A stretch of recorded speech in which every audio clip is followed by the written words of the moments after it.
Right. 'Fish Venkat' గారి పరిస్థితి మనం చూస్తూ ఉన్నాము కొన్ని రోజులుగా. అయితే ఈ నేపథ్యంలో నిన్నటి నుంచి ఒక న్యూస్ ఏంటంటే బాగా సర్క్యులేట్ అవుతుంది. అయితే 'ప్రభాస్' గారి దగ్గర నుంచి ఆయనకి 50,00,000 వరకు సహాయం చేస్తాను అని చెప్పి 'ప్రభాస్' టీమ్ ఆయనకి ఫోన్ చేశారని చెప్పి, లేకపోతే హెల్ప్ చేస్తారని చెప్పి, డోనర్స్ ఎవరైనా మీరు గాని వెతుక్కుంటే నేను వెంటనే డబ్బులిచ్చి మొత్తం కూడా నేను చూసుకుంటాను అని చెప్పడం కూడా జరిగింది అని అయితే చాలా వరకు బాగా వైరల్ అయిపోయింది ఈ న్యూస్. అయితే ఇది నిజమేనా? నిజమైతే చాలా హ్యాపీ. బట్ ఇక్కడికొచ్చిన తర్వాత మనం డాక్టర్‌తో మాట్లాడిన తర్వాత కూడా అసలు మ్యాటర్ ఏంటంటే నిజానికి 'ప్రభాస్' టీమ్ దగ్గర నుంచి ఎటువంటి కాల్ గాని, ఎటువంటి మెసేజ్ గాని రాలేదని అయితే చెప్తూ ఉన్నారు. అండ్ ఎందుకు ఇటువంటి ఫేక్ న్యూస్ అనేది స్ప్రెడ్ చేస్తూ ఉన్నారు? అసలు ఎవరు స్ప్రెడ్ చేస్తూ ఉన్నారు? ఈ విధంగా గనుక స్ప్రెడ్ చేసినట్లయితే ఈయనకి హెల్ప్ చేయాలనుకున్న వాళ్ళు కూడా దగ్గర రాకుండా అయిపోతారు. ఎందుకంటే ఓకే, ఇండస్ట్రీ నుంచి ఒకేసారిగా అంత పెద్ద మొత్తం అమౌంట్ వచ్చింది కాబట్టి మళ్ళీ మనం సాయం చేయాల్సిన అవసరం ఉండదు అని చెప్పి వెనకడుగు వేసే అవకాశాలు ఉన్నాయని చెప్తూ ఉన్నారు. మరి ఈ న్యూస్ తెలిసిన తర్వాత చాలా మంది నేను కిడ్నీ డొనేట్ చేస్తాను, నేను డొనేట్ చేస్తానని చెప్పి ఇప్పటికే ముగ్గురు వరకు వచ్చారని చెప్తూ ఉన్నారు. ఈ న్యూస్ తెలిసినప్పటి నుంచి వచ్చారు అని అయితే డాక్టర్ చెప్తూ ఉన్నారు. మరి వచ్చిన తర్వాత వాళ్ళు ఏంటంటే ఇచ్చిన 50,00,000లోని ఒక 30 లేకపోతే 20 డిమాండ్ చేసి కిడ్నీ చేసి వెళ్ళిపోదాం, అవతల వాళ్ళ ఫ్యామిలీస్‌కి ప్లస్ అవుతది కదా అని చెప్పి దుర్వినియోగం చేయడానికి చాలా మంది న్యూస్ తెలిసినప్పటి నుంచి వస్తూ ఉన్నారు. మేము ఎటువంటి స్పందించకుండా వాళ్ళని కూర్చోబెట్టి పంపించేస్తున్న పరిస్థితి కనిపిస్తుందని అయితే డాక్టర్ చెప్తూ ఉన్నారు. మరి ఎందుకు ఈ విధంగా నెగెటివ్ న్యూస్ అనేది స్ప్రెడ్ చేస్తూ ఉన్నారు? ఇలాంటి వాళ్ళు ఉండబట్టి సాయం చేయాలి అనుకున్న వాళ్ళు కూడా ముందుకు రాకుండా పోతారు అని అయితే ఇక్కడ డాక్టర్ అయితే చెప్పడం జరుగుతుంది. ప్రెజెంట్ వాళ్ళ ఫ్యామిలీ మెంబర్స్ కూడా ఉన్నారు. వాళ్ళ ఫ్యామిలీ మెంబర్స్‌తోనే అలాగే డాక్టర్‌తో కూడా ఒకసారి మాట్లాడే ప్రయత్నం చేద్దాం. మేడం, నిన్నటి నుంచి కూడా ఒక న్యూస్ వస్తూ ఉంది. 'ప్రభాస్' టీమ్ నుంచి మీకు ఫోన్ వచ్చింది. 50,00,000 వరకు నేను హెల్ప్ చేస్తాను. డోనర్స్‌ని మీరు వెతుక్కొని పెట్టుకోండి అని చెప్పి న్యూస్ బాగా వైరల్ అవుతుంది. ఇది నిజమేనా? నిజమంటే మాకు రోషన్ అన్నది అయిపోగానే ఆ రోజు నాకు ఈవినింగ్ కాలొచ్చింది. హ్మ్. కాలొస్తే పిఏ అండి ఇట్లా సార్ కాల్ చేయమన్నాడు. ఇట్లా ఏమన్నా హెల్ప్ కావాలా అని అడగమన్నాడు అంటే, హెల్ప్ కావాలనే కదా సార్ ఇదంతా చేసేది. హెల్ప్ కావాలి అనంటే, ఒకసారి మాట్లాడించండి అని చెప్తే పేషెంట్ ఎట్లా మాట్లాడతాడు? హ్మ్. అతనితో మాట్లాడించమంటున్నారు. హ్మ్. ఆ! దాని తర్వాత అదయిపోయింది. మళ్ళీ తనే కాల్ చేశాడు. చేసి ఇట్లా సార్ మాట్లాడుతా అన్నారండి. మాట్లాడండి అని చెప్పిండు. కానీ వేరే వాళ్ళు మాట్లాడుతున్నారు. తను కాదు మాట్లాడేది. అది ఫేక్ కాల్ అది. హ్మ్. హ్మ్. ఓకే. మరి ఎలా బయటకొచ్చింది? అసలు ఎవరు చెప్పారు? ఇలా వాళ్ళ టీమ్ నుంచి ఫోనొచ్చింది. ఇంత హెల్ప్ చేస్తామన్నారు. మీరు సడెన్‌గా హ్యాపీగా కాల్ ఉన్నారు. చేసి ఇప్పుడు 'ప్రభాస్' వాళ్ళ పిఏ మాట్లాడుతున్నా అండి నేను అనంటే, మేము నమ్ముతాం గదండీ అది. హ్మ్. హ్మ్. హ్మ్. ఇప్పుడు ఎన్నో కాల్స్ వస్తున్నాయి. ఏది చెప్పినా నమ్ముతాం. ఇప్పుడు అట్లుంది మాది. హ్మ్. నమ్మేటట్టుగానే ఉంది. అట్లనే నేను నమ్మిన. నంబర్ గూడా సేవ్ చేసుకున్న. నంబర్ గూడా ఉంది నా దగ్గర. కానీ తను ఇంత ఇట్లా చేస్తాడని తెలీదు. ఇప్పుడు వచ్చేటివి గూడా ఏం రాకుండా చేసేస్తుండు. హ్మ్. హ్మ్. మళ్ళీ మీరు తిరిగి ఫోన్ చేయడం గాని ఏమేం చేశారా? చేస్తే ఆ! అసలు కాలే లిఫ్ట్ చేయట్లేదు. హ్మ్. హ్మ్. ఓకే. కాల్ ఏం లిఫ్ట్ అస్సలు చేయట్లేదు. లిఫ్ట్ చేయట్లేదు కాల్. హ్మ్. 3 డేస్ నుంచి కాల్స్ చేస్తూనే ఉన్నా. నిన్న గూడా చేసిన నైట్. హ్మ్. అసలేంటి ఎందుకిట్లా చేసినావు అని జెప్పేసి. హ్మ్. ఇప్పుడు హ్మ్. ఆయన వల్లనే గదా ఇప్పుడు ఇదంతా జరిగేది. హ్మ్. ఒక పర్సన్ ఇట్లా మామూలైననే అనుకుంటా. అట్లా జేయడం అది కరెక్టా ఎంతవరకి? ఓకే. హ్మ్. అండ్ ఈ న్యూస్ విన్న తర్వాత గూడా మనకి డాక్టర్ గారు కూడా చెప్తూ ఉన్నారు. డోనర్స్ నేనిస్తానంటే నేనిస్తాను అని చెప్పి కూడా క్యూలు కడుతున్నారు అని కూడా చాలా మంది చెప్తూ ఉన్నారు. అడుగుతున్నారండి. హ్మ్. ఫ్రీగా ఇస్తా అంటున్నారు. ఎక్కడెక్కడి నుంచో కాల్స్ ఒస్తున్నాయి. హ్మ్. ఔట్ స్టేట్ నుంచి గూడా కాల్స్ ఒస్తున్నాయి. హ్మ్. కాపోతే డాక్టర్ ఏమంటున్నారంటే ఒక 1 మంత్ వరకైతే మనం చేయలేమంటున్నారు. ఇంకా ఆయన లేచి కూర్చోవాలి. ఇప్పుడు చూస్తున్నారు గదా! అసలు పడుకొనే ఉన్నాడు. హ్మ్. లేచి కూర్చొని కొంచెం ఫుడ్ తీసుకొని కొంచెం యాక్టివ్‌గుంటే దాని తర్వాత నెక్స్ట్ ప్లాన్ చేద్దామంటాను. ఓకే. సో, ఇంకా 1 మంత్ టైం పడతదంటున్నారు కంపల్సరీ అయితే. 1 మంత్ టైం పడతది. ఓకే. సో, ఇలా డోనర్స్ వచ్చేవాళ్ళు నిన్న ఆ న్యూస్ తెలిసిన తర్వాత ఓకే, ఆ డబ్బులో మనకు కూడా ఎంతో కొంత ఇస్తారు అని ఆశపడి వచ్చిన వాళ్ళు అనుకోవచ్చా? అంటే హ్మ్. ఇప్పుడు మీకు 'ప్రభాస్' టీమ్ నుంచి సహాయం అందుతది, డబ్బులొస్తాయి. ఇంక మనం ఈ కిడ్నీ ఇస్తే మనకు కూడా ఎంతో కొంత వస్తది కదా అని చెప్పి. అడుగుతున్నారు. హ్మ్. ఇప్పుడు కిడ్నీ అంటే కొంతమంది 50% అయితే అడుగుతున్నారు. ఎంతవరకు ఇస్తారండి అని జెప్పేసి. హ్మ్. మీరు ఎంత ఎక్స్‌పెక్ట్ చేస్తున్నారని కూడా అడుగుతున్నా నేను. మీ హ్మ్. ఇష్టం అండి. మీరు ఎంత ఇచ్చినా తీసుకుంటాం అంటున్నారు. కొంతమంది 30,00,000, 50,00,000 ఒక అమ్మాయి అయితే కాల్ చేసి నాకు ₹1,00,00,000 కావాలంటది. హ్మ్. అదే 1,00,00,000 ఉంటే మేము ఇంకా రెండేపిచ్చేస్తాం కదా! ఒకటి కాదు. హ్మ్. మరి హ్మ్. అట్లా. ఓకే. సో, ఇలా నెగెటివ్ కాల్స్ చేసేవాళ్ళు కావచ్చు, లేకపోతే ఇలా నెగెటివ్‌గా వైరల్ చేసే వాళ్ళ గురించి ఏం చెప్తారు? ఇవాళ డాక్టర్ గారు కూడా చాలా బాధపడుతున్నారు. పాపం అంటే సహాయం చేద్దామని వచ్చేవాళ్ళు కూడా చేయకుండా పోతున్నారు. ఎందుకు ఈ విధంగా చేస్తున్నారు అని చెప్పి కూడా. ఇలా మాత్రం అస్సలు చేయకండి కొంచెం. ఇదంతా ఫేక్ అండి. Fake news. ఒకవేళ తనిస్తే కన్ఫర్మ్‌గా నేను మీడియాని పిలిపించి మరీ చెప్తాను నేను. 'ప్రభాస్' ఇచ్చిండు అని చెప్పేసి. హ్మ్. ఇలాంటి న్యూస్‌లు మాత్రం చేయకండి. హ్మ్. మీరే మంచిగా చెప్తున్నారు ఎయ్యండి, హెల్ప్ చేయండి అది ఇది అని చెప్పి, మళ్ళీ మీ న్యూస్ ఛానెల్స్ వాళ్ళే మళ్ళీ ఇది రివర్స్‌గా చెప్తున్నారు. హ్మ్. ఇచ్చే వాళ్ళని కూడా ఇయ్యకుండా ఆపేస్తున్నారు. అది ఎంతవరకు కరెక్ట్? మీరు చేసే తప్పది. హ్మ్. పబ్లిక్ కాదు. మీరు చేసే తప్పే. హ్మ్. నేను చెప్పలే. నేనెక్కడ మెన్షన్ చేయలే. 50,00,000 ఏసిండు అని చెప్పి నేను చెప్పలే.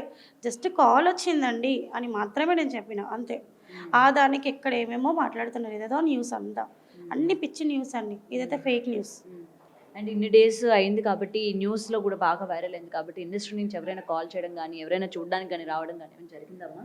ఇప్పటివరకైతే ఏం లేండి. జస్ట్ 'గబ్బర్ సింగ్' టీం వాళ్ళు మాత్రమే, డ్యాడీకి చాలా క్లోజ్ వాళ్ళు. ఆ బాబాయ్ వాళ్ళు మాత్రమే వస్తున్నారు, చూస్తున్నారు, మాట్లాడుతున్నారు. అంతే. ఇంకెవ్వరు రావట్లే. ఓకే, హ్మ్. వస్తున్నారైతే. వాళ్ళు వస్తున్నారు. ఓన్లీ 'గబ్బర్ సింగ్' టీం వాళ్ళు అంతే. ఇంకా ఇండస్ట్రీ నుంచి ఎలాంటి కాల్ లేదు, ఏం లేదు.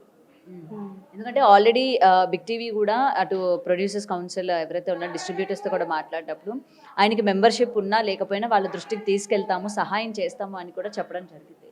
సో అందుకనే అడుగుతున్నా, వాళ్ళ దగ్గర నుంచి మీకు ఏమైనా ఫోన్ వచ్చిందా లేకపోతే మెంబర్షిప్ ఉందా లేదా అని అడగడం కానీ? మెంబర్షిప్ అయితే లేదండి. లేదు, తీసుకోలేదు. కాల్ కూడా రాలేదు ఇలాంటిది. హ్మ్. Okay, right. మొన్న మనం మాట్లాడడం ఆల్రెడీ డాక్టర్ గారితో. ఇప్పుడు ప్రెసెంట్ వెంకట్ గారి పరిస్థితి ఏ విధంగా ఉంది? అండ్ నిన్నటి నుంచి కూడా డోనర్స్ ఈ న్యూస్ తెలిసిన తర్వాత ఏదైతే ప్రభాస్ మనీ హెల్ప్ చేస్తానన్నాడు అని తెలిసిన తర్వాత డోనర్స్ కూడా చాలా ఎక్కువ మంది వస్తున్నారు అని చెప్పి వాళ్ళ ఫ్యామిలీ మెంబర్స్ కూడా చెప్తూ ఉన్నారు. మరి డాక్టర్తో మాట్లాడతాం. సార్ ప్రెసెంట్ ఎలా ఉంది ఇప్పుడు ఆయన? Compared to the day 1 and the day 2, patient there is a slight improvement in his condition. ఎన్కెఫిలోపతి నుంచి ఇప్పుడే బయటకు వస్తున్నారు, రెగ్యులర్ డయాలసిస్ జరుగుతుంది, ప్రస్తుతానికి రెస్పాన్స్ ఉంది and we requires more dialysis అండి. ఇంకా స్టేబుల్ అవ్వడానికి టైం పడుతుంది. Still is under critical care team observation అండి. And regarding donors and all, ఇక్కడది ట్రాన్స్ప్లాంట్ సెంటర్ కాదు, మీరు ఇక్కడ ఎవరు రాకండి అండ్ ఇక్కడ ఇప్పుడు ట్రాన్స్ప్లాంట్ చేయరు. అండ్ ఆయన స్టేబుల్ అయిన తర్వాత ట్రాన్స్ప్లాంట్ సెంటర్కి వెళ్తే అక్కడ గవర్నమెంట్ ప్రోటోకాల్ అన్ని పాటిస్తే వాళ్ళు మాత్రమే చేయగలుగుతారు. ఇక్కడికి మేము కానీ డొనేట్ సార్ ఇప్పుడు బయట నుంచి నేను డొనేట్ చేస్తాను, కిడ్నీ మీరు తీసేసుకోండి అని చెప్పి అట్లా డైరెక్ట్గా వస్తే తీసుకుంటారా? తీసుకోము, రావద్దు, అట్లా చేయరు కూడా. There is a protocol, there is everything, government protocols ఉంటాయి, ట్రాన్స్ప్లాంట్ సెంటర్స్ ఉంటాయి. ఓన్లీ ఫ్యామిలీ మెంబర్స్ మాత్రమే అలా ఉంటుందండి. అది అందరు తీసుకోలేరు అట్లా. దానికి కొన్ని ప్రోటోకాల్స్ ఉంటాయి, దానికి డాక్యుమెంటేషన్ ఉంటుంది, అవన్నీ ఉంటాయి. కొందరు వచ్చి మేము రిజిస్టర్డ్ ఆల్రెడీ జన్దాన్లో మేము ఇచ్చేస్తామని అంటున్నారు, అట్లా కుదరదు. అండ్ ఇది ట్రాన్స్ప్లాంట్ సెంటర్ కాదు. ఫస్ట్ ఆయన స్టెబిలైజ్ అయ్యి ఐసీయూ నుంచి బయటికి వచ్చిన తర్వాత ఆ తర్వాత it will take some time, then only they can plan for transplant if patient is fit ఉంటేనే ట్రాన్స్ప్లాంట్ చేస్తారు, ఫిట్ లేకపోతే ట్రాన్స్ప్లాంట్ చేయరు. ప్రస్తుతానికి ఆయన అన్స్టేబుల్ కండిషన్లో ఉన్నారు, ఇంకా డయాలసిస్ నడుస్తుంది. సో కానీ డే 1 కన్నా కొంచెం ఇంప్రూవ్ అవుతున్నారు, ఇంప్రూవ్మెంట్ ఉంది. నాన్ ఇన్వాసివ్ వెంటిలేషన్ నుంచి తీసేసాము, అప్పుడప్పుడు అవసరం ఉన్నప్పుడే నాన్ ఇన్వాసివ్ వెంటిలేట్ చేస్తున్నాము.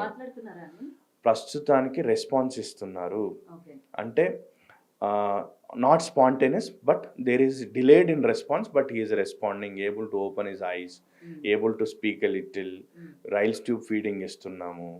సో ఇంకా ఈరోజు కూడా మళ్ళీ డయాలసిస్ చేస్తాము.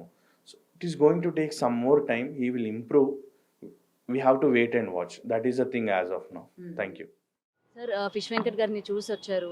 అసలు ఇలాంటి పరిస్థితుల్లోనే ఈరోజు వాళ్ళ అంటే వాళ్ళ ఫ్యామిలీ మెంబర్స్ అందరూ ఇండస్ట్రీ నుంచి కావచ్చు, లేకపోతే ఎవరు కూడా ఏ విధంగా సాయం అందించట్లేదు, కనీసం చూడడానికి కూడా రావట్లేదు అని చెప్పి 2 రోజులుగా బాధపడుతున్న పరిస్థితి అని మీరు చూశారు కదా.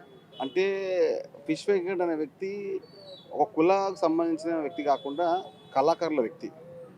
తెలంగాణ యాసని, తెలంగాణ భాషని నలువైపులా వ్యాప్తి తీసుకొచ్చి ఒక తెలంగాణలో కాకుండా తెలుగు రాష్ట్ర ప్రజలు అందరూ గుర్తించే విధంగా, తెలుగు రాష్ట్ర ప్రజలు మంచి కళగా ఉన్న వ్యక్తి. ఇంత మీరు చూడొచ్చు కొన్ని సినిమాల్లో ఫిష్ వెంకట్ కోసమే సినిమా వెళ్ళిన సమయం. అలాంటి వ్యక్తి ఈ విధంగా ఉండమంటే చాలా బాధ అనిపిస్తుంది. ఆయన త్వరగా కోరుకుంటున్నాము. మా వంతు సహాయం చేస్తాము అధికంగా, కానీ మా అసోసియేషన్ వాళ్ళు కూడా స్పందించాలి. అవసరం ఉంది కదా అని చెప్పి మనము అవసరం లేదు అని చెప్పి అట్లా కాకుండా మీ వంతు సాయం చేయండి.